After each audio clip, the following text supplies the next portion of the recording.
Okay, so these are written as 2 exam questions. So start with the word explain. If this was an exam, they'd be worth 2 marks each. Right, they mention St. Martin's, they mention a business. Okay, it's our school. So you need to apply in your answer. So first question, explain one example of staff training which could be used at St. Martin's. So basically, for A1A, for your knowledge, you need to actually show you know what staff training is. And then the second mark would be an example of how St. Martin's could use that. Okay, and then question 2, say what staff development is, provide an example of how St. Martin's could use staff development. Put your hand up if you haven't got a clue, just be honest. You haven't got a clue about it. Great, okay. George, you have got a clue then, or you're just half asleep? Okay, right. I'll tell you the difference because, like I said, I picked this on purpose, Josh, because this is what we did or covered during lockdown, and like I said, it wasn't taught. So, staff training, and I would write this down if you don't know what it is. Staff training is 1, short term. Okay, that's really important. So staff training is short term, i.e. we don't spend a year training a member of staff. Okay, so it's short term and it is job specific. It is about how can we make that employee or those employees better at their job. Okay, so your sort of task for question 1 is to think, bear in mind, it's something short term, it is specific to a particular person and their job. It is about making them better at their job.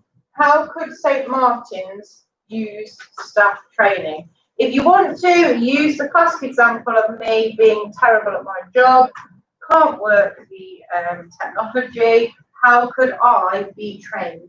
How could St. Martin's give me staff training?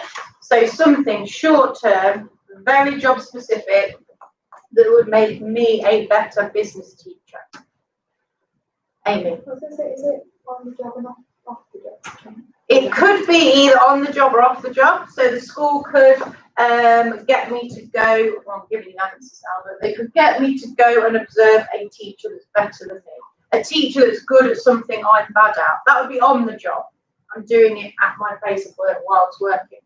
It could be off the job though. They could say, right, go and visit another school and go and observe what that business teacher does. Okay? So it's not on the job or off the job, it's just you explaining how St. Martin's could offer me or anybody staff training. And then staff development is different. So every Monday, you guys go home at 25 past 2. Because every Monday afternoon, staff have what's called CPD, Continued Professional Development. Okay, and staff development is long-term and not job specific. It is not about making you better at your particular job. So on a Monday afternoon, for example, I do not receive training on how to be a better business teacher. Some of the training we receive might be about how to be a better teacher in general, and we all receive the same training, whether we're a business teacher, a divinity teacher, an English teacher. It's about developing the individual person or people.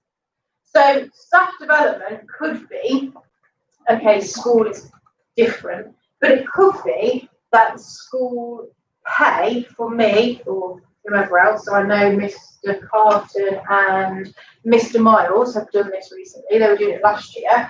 They did what's called a master's degree, so a higher level degree. And the school might say, right, we're going to pay for you to go and do your master's degree.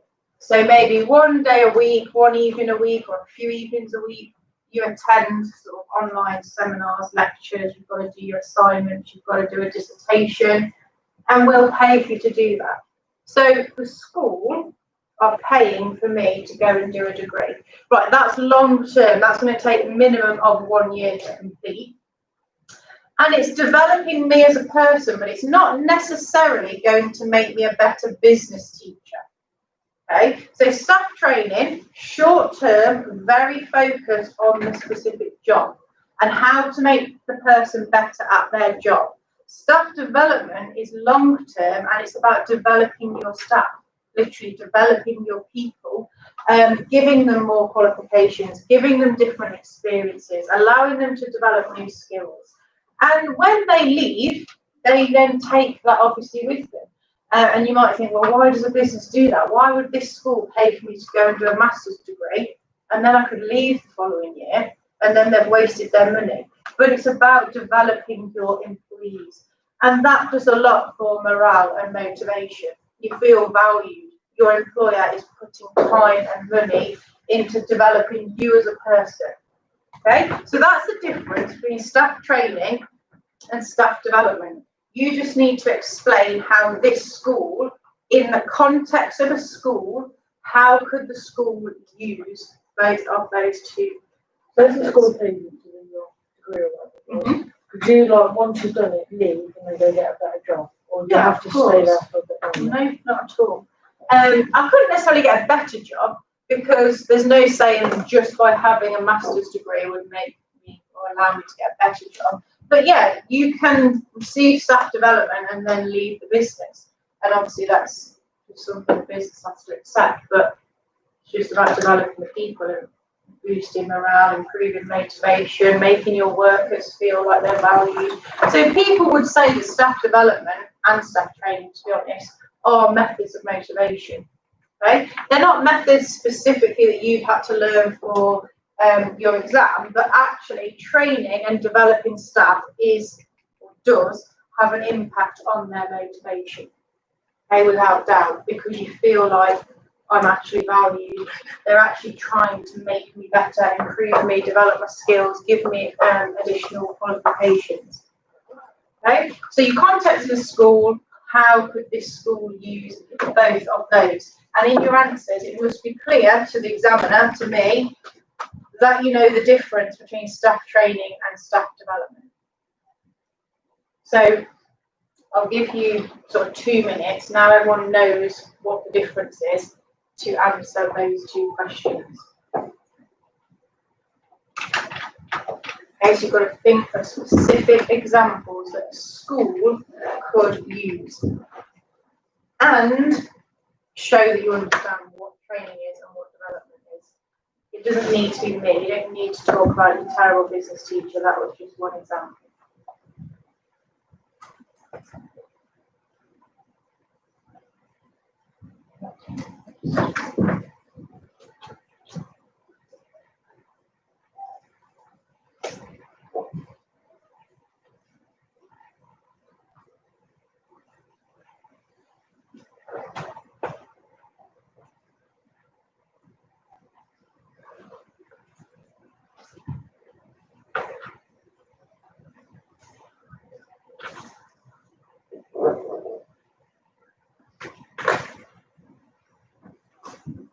Okay, 1 more minute. You should be on number 2.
Okay, Josh, can you read out, please, your answer to question 1?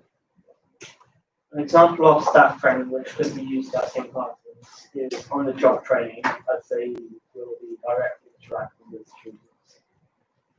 Okay. Based on what Josh has said, if you were the examiner, would you be able to confidently say Josh knows what staff training is? Okay, Josh is already answering for himself, not really. Okay, you said on-the-job training, which is a type of training, but you haven't really, if we're comparing these two, you haven't really shown that you understand that staff training is short-term and it's about making the person better at their job. And you haven't really given a specific example of how that could be done in school. Liv, can you read yours out, please? Same one, so number 1.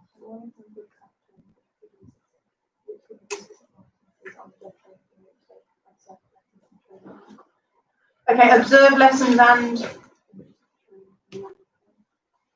Okay, so you have given an example, you've specifically said observe lessons, and that is an example of staff training. But again, the knowledge isn't explicit enough. Start your answer with staff training is short term and makes the person, or the aim is to make the person better at their job. At St. Martin's, we could do this by getting teachers to observe other lessons. Okay? Then the examiner can say, right, very clearly, they understand what staff training is and they have explained an example in the context of a school. Is anyone confident that they have done that for the second one? No? Severuni? Read yours out, please, for number 2. Okay, read the start. Oh, you literally rephrased the question. Okay, Amy. For example, staff training development is used at St. Martin's with sending and data master's degree, which is bringing skills to the school, mobilising restricted degree. How very creative of you for coming up with that idea all yourself. Okay, so Amy has used a specific example, which is actually appropriate staff development, the master's degree. But again, the knowledge isn't explicit enough. The examiner can't read that and say for definite, yes, Amy understands, this candidate understands what staff development is. So even though this would be a 2-mark question, please make the knowledge explicit. Make your knowledge explicit in every single question you answer. Start with the knowledge, then do the explanation in context of St. Martin's. Okay, because it's only a 2-mark question. We then think, oh, 2 marks, yeah, dead easy. I'll just write like what you guys have written. And then you think, oh, I'll pick up the 2 marks. And actually you haven't, because 1 mark is for your explicit knowledge. The second mark is for demonstrating your understanding of that knowledge in context of St. Martin's. Okay, so we need to just carry on practicing our exam technique. This time, all 3 of you that read your answers out, you actually had the application part. You all applied it to school, but this time the knowledge wasn't explicit enough. Okay, which might be because I only just told you the knowledge, and so you perhaps not as confident with it, but please just start your answer by stating the knowledge, then explain it in the context. Right. Going back then to last week, we were looking at e-commerce, or finishing off looking at e-commerce as a method of selling. What I would like to do now, notice these are just identify and then you've got to provide a reason. Can you identify 1 item that is frequently purchased online? Doesn't necessarily have to be something you have purchased, or it can just be a type of product that you believe is regularly purchased on the internet, and why do you think it's purchased online as opposed to in stores? And then the same thing, but this time, this will probably be harder. 1 item that is frequently purchased in a traditional shop, and why do you think that is still purchased in a sort of traditional shop as opposed to online? So getting to think about what types of products do we often buy on the internet, and why do we buy them? It's that why bit. Why is that particular product so appropriate, so suitable for e-commerce? And then why is whichever product you come up with for the second one, why do people still buy that in a sort of traditional shop? Okay? Think about two things that you bought yourself if you need to make it easier. What did you last buy on the internet? Right, why did you buy it online and not in a shop? Think about something you bought in a shop recently. Why did you buy it in a shop? Why didn't you buy it on the internet? Abby? No, it can be one single thing. It could be a bottle of water, chocolate bar. It doesn't need to be anything complicated. It's the why bit I'm interested in. Why did you buy it on the internet, or why did you buy it in the store? I don't know what to do for the online, because I only buy things online because I'm lazy. I can't go to the shop. So you don't know what to do for that one? No, like the only things I buy online, you can get in shop. Oh yeah, I'm not saying think of something that can only be purchased online. I'm thinking of the reason. So your reason, Josh, might be because you're lazy and it's more convenient to buy on the internet. That's fine. That's actually the sort of thing I'm trying to get at or hope that people say. So yeah, I'm not asking you to can only be purchased on the internet or only purchased in a store. Just your own personal motivations for why did you buy it on the internet and why didn't you buy it in a shop. And if that is because you're lazy, that's fine. If it's because the internet is easier, it's more convenient, that's fine. Okay, so just why do we buy things the ways that we do? Why do we use those particular methods?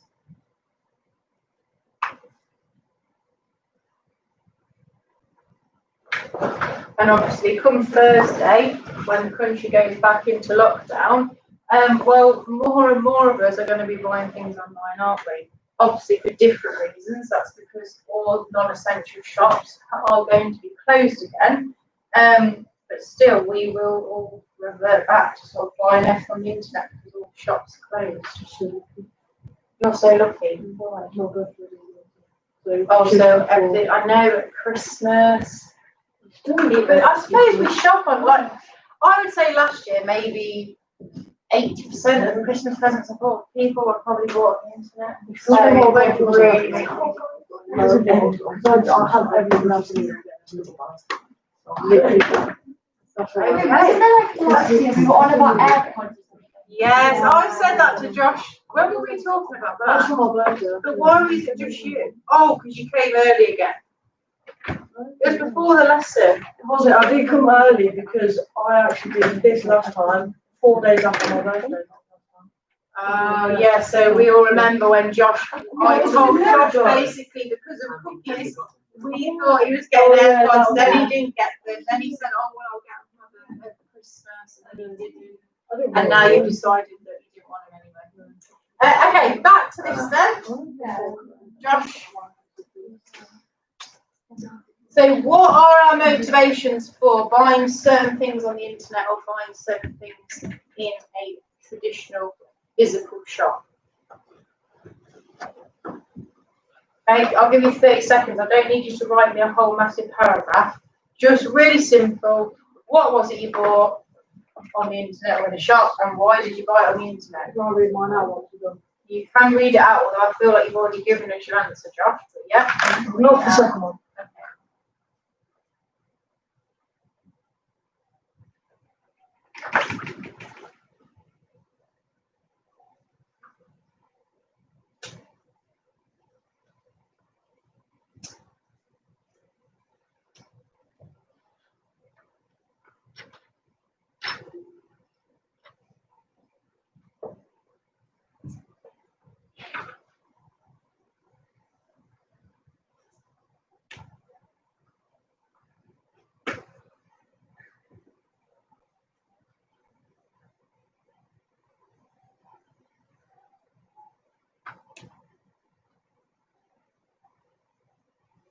Oh, Josh, your birthday's on Wednesday. We haven't got a lesson, so we've got virtual lessons.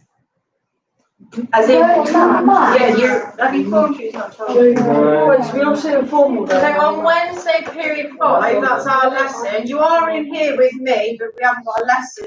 You'll be watching a live mass. Yes. The Father Frank's delivering in the chapel to 1 year 9 4, and then the whole school is streaming it live in lessons 3 o'clock. Pardon? So we're just watching on the board. You're not being filmed. Yeah, basically. Someone wants to go to Pardon? Yeah. Is it in form? No, it's in lesson 3 5. Is it business? No.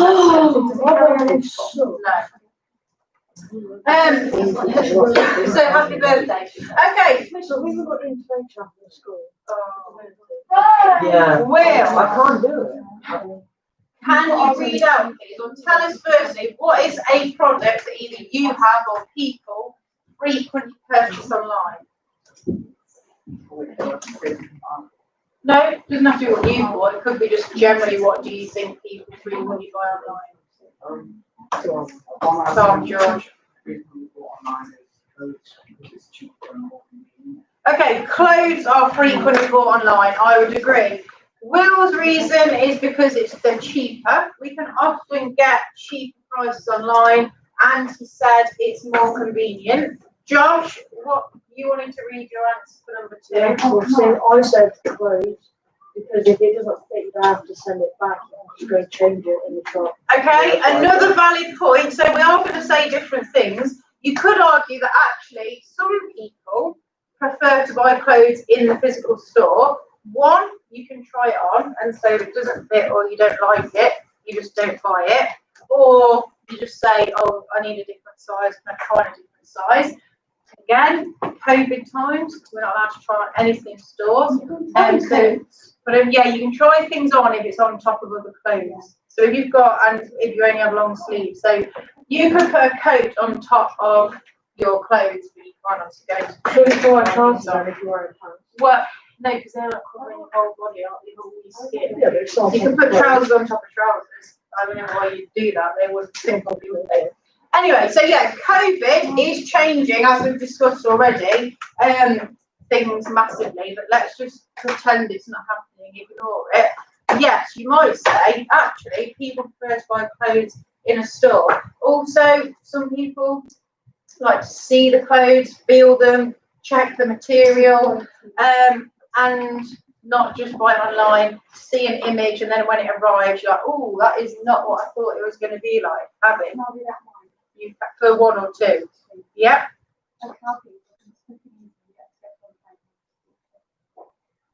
Hold on, Abby, you said why you might buy a calculator, not why you might buy it either on the internet or in a shop. Yeah. Yeah, why might you buy a calculator in a shop? Because it's quickly easy.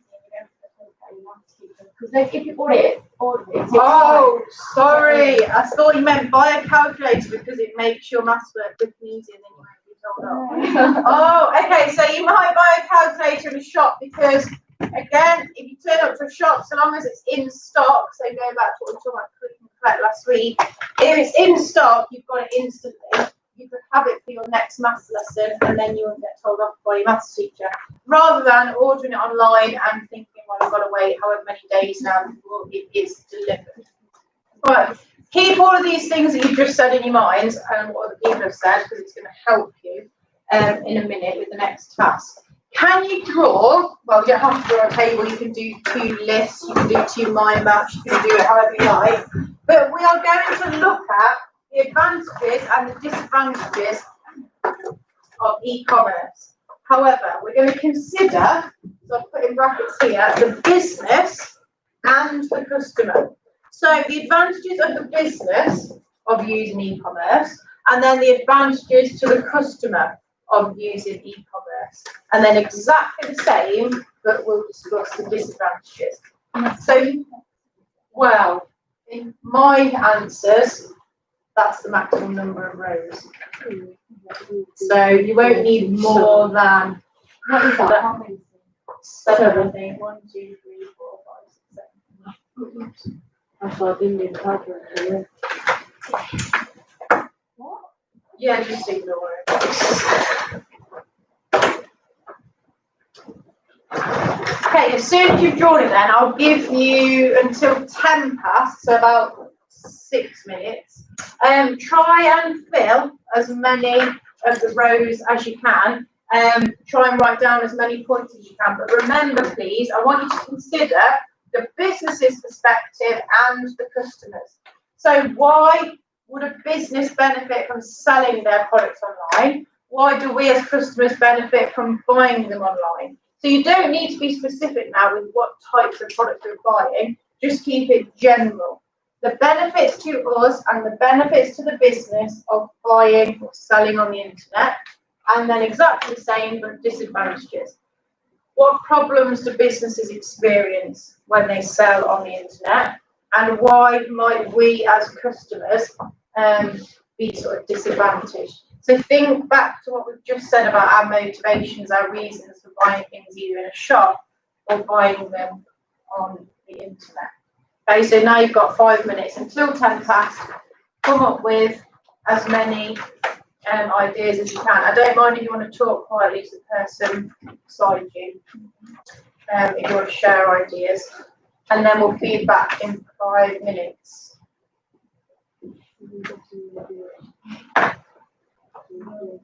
You must have a Leah to pretty much just discuss stuff, haven't we?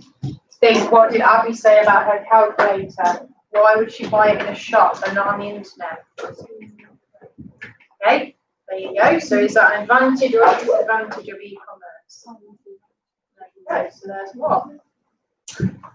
Remember, not all businesses selling on the internet are like Amazon, where they will offer either same day or next day delivery. In fact, most businesses probably still don't offer next day delivery. Or they do, you've got to pay a ridiculous amount of money for it. So, I don't know, you buy something 20 quid and then to have it delivered next day is going to cost you £5.95. Well, that's not worth it, is it really? Okay, so don't base everything thinking, oh, the internet means we'll get everything the next day, because we definitely don't. Yeah, usually with most things in business, the advantages of one are often the disadvantages of the other. So advantages to the business can be disadvantages to the customer and vice versa. Okay, think about Josh and Will's ideas about buying clothes. So Will said to buy them on the internet for his reason, and Josh said to buy them in the shop for his reason. So use those reasons.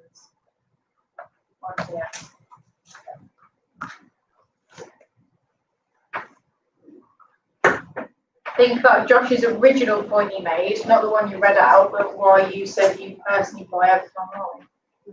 Obviously, don't put because we're lazy. It's about convenience. Yeah. The advantage of e-commerce is that we can all be lazy like Josh. What on earth is that? That's up at the bottom. Wait, can I see it? Have you ever heard of all that?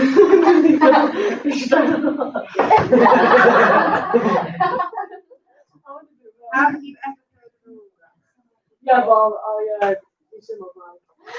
You went how lazy. I was going to colour it in and put it together.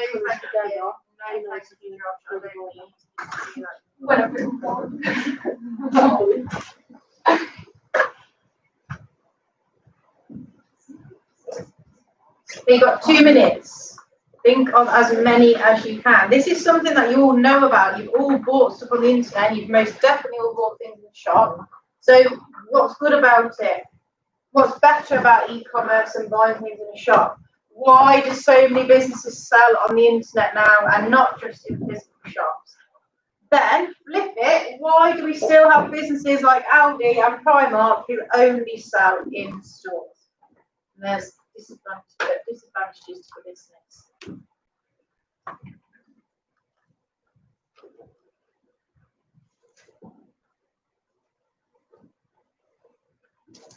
Use the global pandemic. How have businesses who sell on the internet benefited in these times, or why have they benefited? Okay, that is a true, that's a fact. This is the world we're living in. This is the actual real life context. So apply that to business. Okay, because there's an awful lot of businesses come Thursday who are going to find themselves closed. Okay, those that still operate online can still sell and still generate some money. So knowing this, like if you're a business, knowing that you have to close down, would you, if you had the money, would you try and get an online business going? Well, you would try if you could, but remember though, it's not just about, well, we can sell online, because you've still got to have your products delivered. So what if all the people who are delivering products are not able to operate? However, lockdown number 1, that was classed as essential. So obviously the postmen, women, Royal Mail were incredibly busy. All of the businesses delivering things, DPD, Hermes, etc. They were all like the busiest they've ever been, because we couldn't go in shops, we were going online, and then their demand massively increased. But yeah, you would do. If it was possible, you could find a way of selling whatever it was you were selling on the internet. But think about all the businesses offering services. Well, that can't obviously take place over the internet, can it? So they just have to close and lose all business. So Amy, can your dad still operate on Thursday? Yeah, we have to like bring them to the So he will lose some of his custom, won't he? Because some people will say, I'm not comfortable with having a painter decorator. So yeah, generally businesses that operate services or offer services will struggle the most, because you can't offer them on the internet.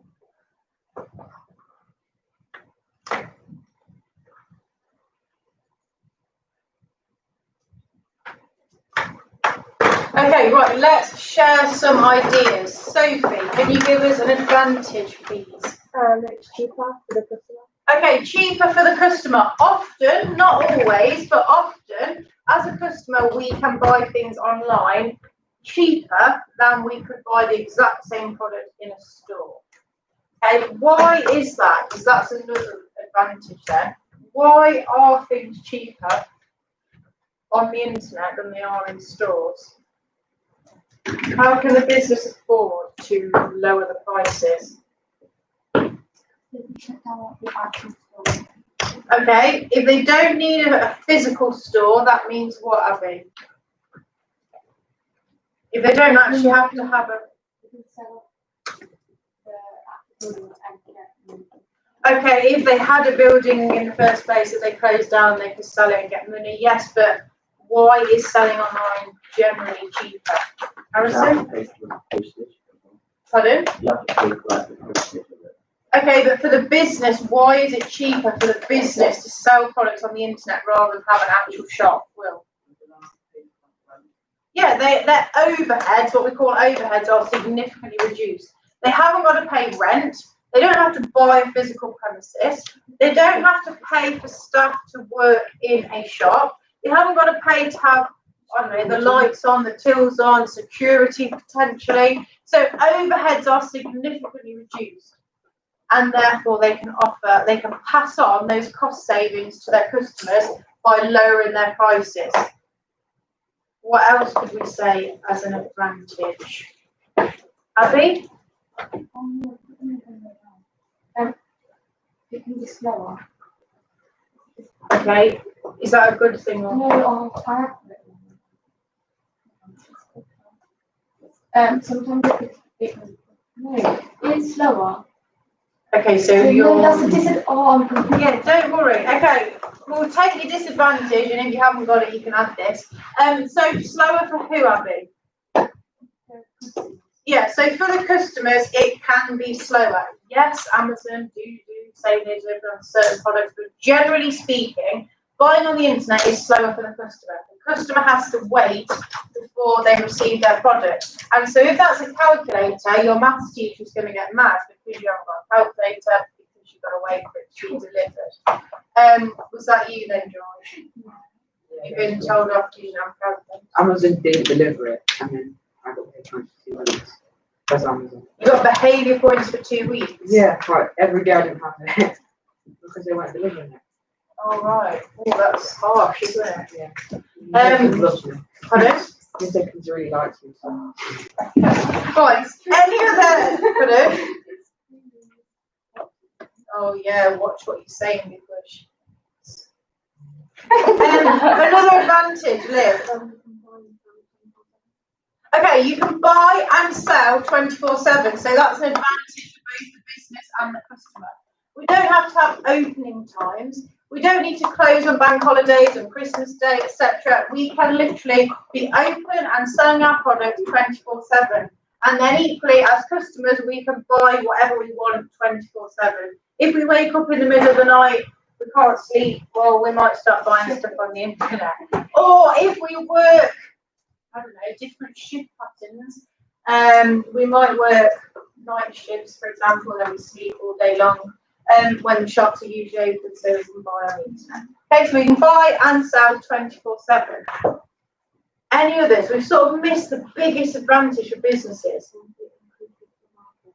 Excellent. It increases the market. The size of the market. What do you mean by that, Liv?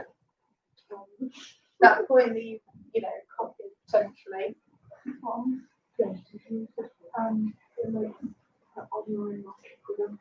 What do you mean by market, though? Not the amount of stuff being sold, no. Katie? Yeah, the amount of customers, the amount of potential customers. The minute you start selling on the internet, your market has significantly increased. You can now sell to people in other countries, for example. Whereas before, you might have been limited to people in a town, in a city, because you needed them to come to your actual shop. Now, we can sell globally. Okay, we've got to ship to different countries, but technically, the size of our market has massively increased. Say, Amazon with the next day delivery. Yeah. If you bought one of those products at like 11, and it doesn't come by 12, you get like a discount. No. So it tells you if you actually went in and looked, not that you would. The next day delivery, you have to order by a certain time. And also, it's always next working day. So if you order on a Saturday, it wouldn't come on Sunday, for example. But Amazon also do what's called one-day delivery. So they have various different ones. But at the point of ordering, so say you went to order at 11 p.m. and you click next day delivery, it will say this will be delivered on not the next day, the day after, basically, whatever day that was. But some businesses, so I think Next, for example, they offer next day delivery. Next. Not free, but you have to, or you can order all the way up till midnight. So you could order it at 11:59 on a Monday night, and it will turn up on Tuesday. So that's pretty good. But most businesses will have a cut-off, say like 4 o'clock.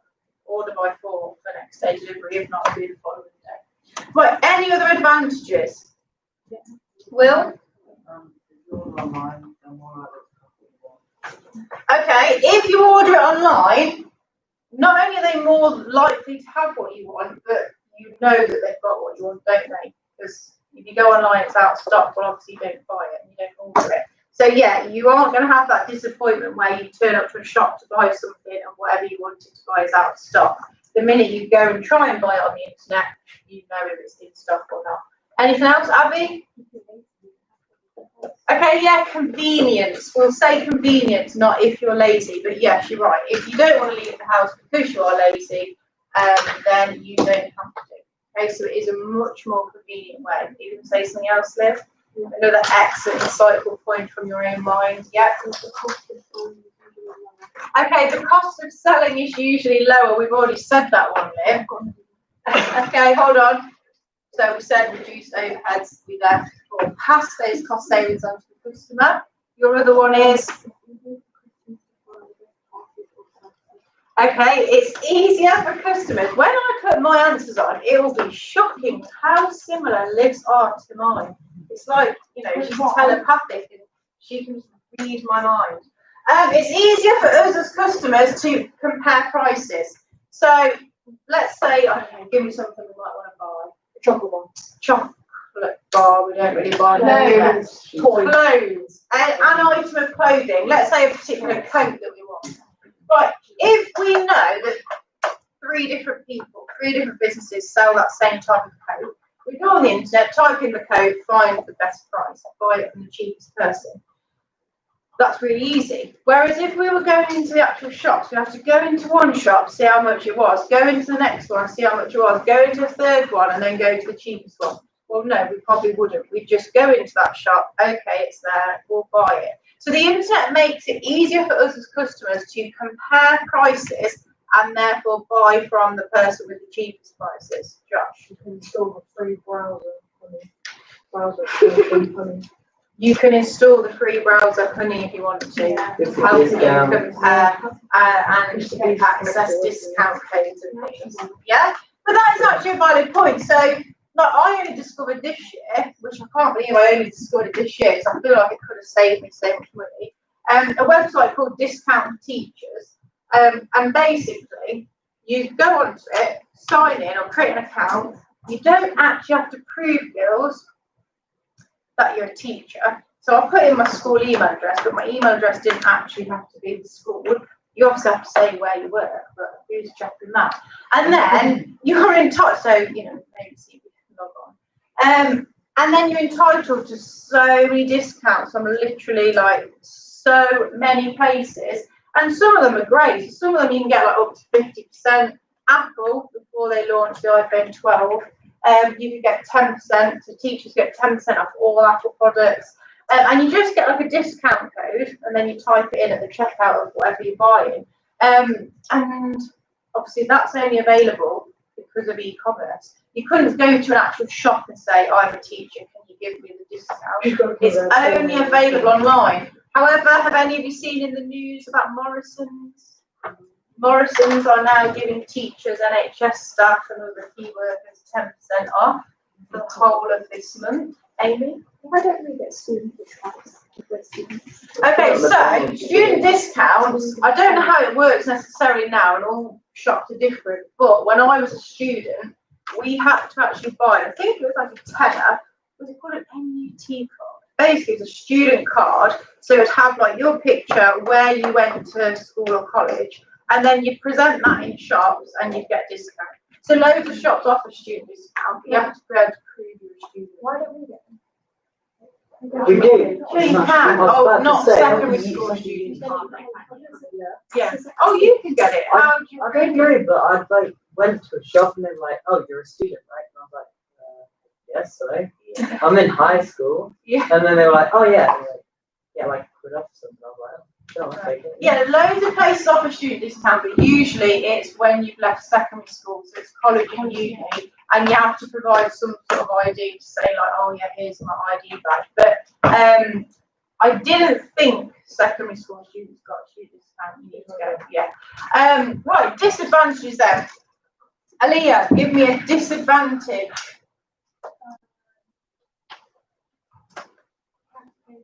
Okay, yeah, of course, we have to pay for delivery. Not always, depends on who is actually selling the product to us, but that is a cost that obviously you don't have if you buy things in a store. So we have to pay for delivery. George? I got kind of like try out the cost. Right. Yeah, we can't try the product on, we can't test it, we can't touch it, feel it. We literally are buying whatever they have described on their website, whatever pictures they're showing us. Liv? Why, Liv? You are completely correct, but why has competition increased? Josh, if you just, not say now.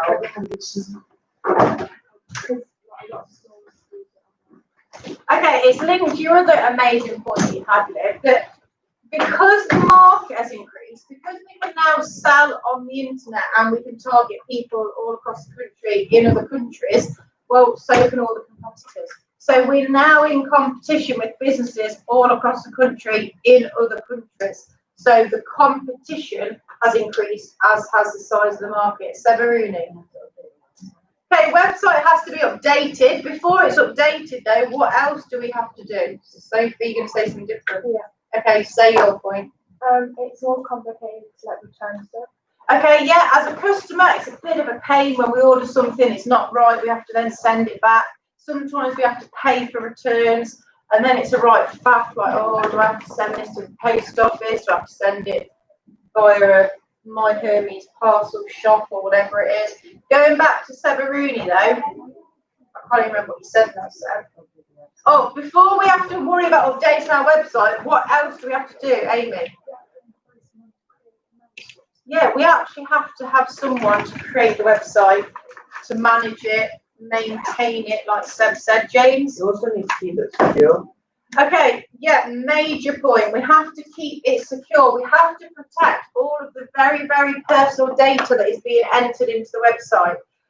GDPR is the legislation nowadays, changed a few years ago from just Data Protection Act. That's the piece of legislation that dictates what we can and can't do with people's personal information. Okay, and we've heard, I'm sure, in the press about businesses who have had their systems hacked and customers' personal details have been stolen. Like, that is a major thing, and that can cost the business a lot of money. Yeah. Okay, delivery systems need to be organised. We can say, oh yeah, brilliant, close your shop down, sell online, you now haven't got to pay rent, you haven't got to pay employees' wages, but you've now got to figure out how you're going to deliver your products to your customers. Right, we're going to have to call it a day. So can you pack away, please? Stand behind your chairs.